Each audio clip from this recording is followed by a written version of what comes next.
what was her other great line? The leech, and what was your other great line? Life doesn't mean Democrats that you're a person once you're able to vote. That was Right, to vote, that's right. Life begins in the voting booth, that's great.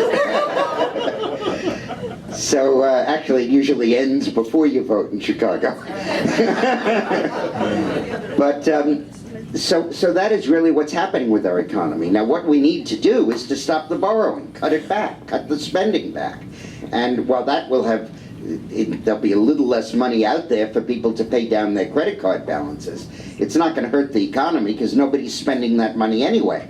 But by cutting back the debt, bringing down the level of debt, even just beginning that process, everybody in the world breathes a sigh of relief and are willing to start spending and lending and borrowing, and the process begins and the economic gears go up and the economy begins to grow, and we pay down the debt and we grow the GDP, and all of a sudden it's not that threatening and we move on.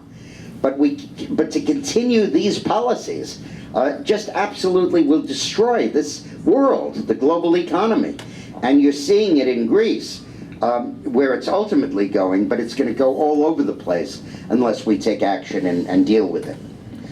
So look, I want to tell you that I believe that the people that are opposed to Obamacare will win control of the United States Senate.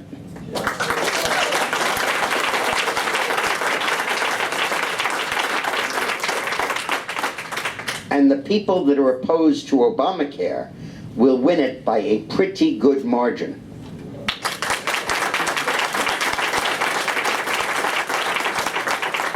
And Tim had a point that I had not considered until I heard him speak, which is you need 60 votes to pass a bill, but you only need 51 votes to pass a revenue bill, a tax bill.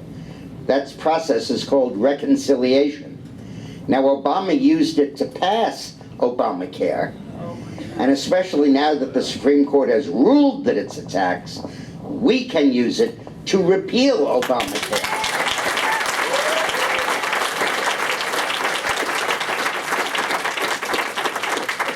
If it worked on the way up, we'll use it on the way down.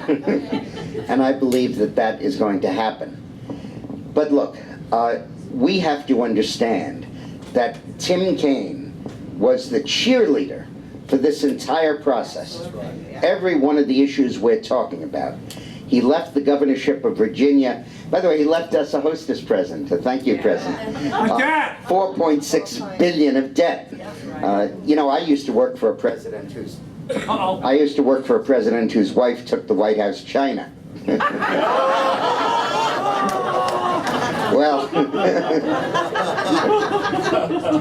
well, Governor Kaine left all the china there, and he also left a nice IOU note as a present for McDonald when he came in and took office. And we had to deal with that and had to overcome that. It is absolutely amazing to me, just totally amazing, that McDonnell was able to balance this budget without increases in taxes, without the school system falling apart, and Kaine wasn't.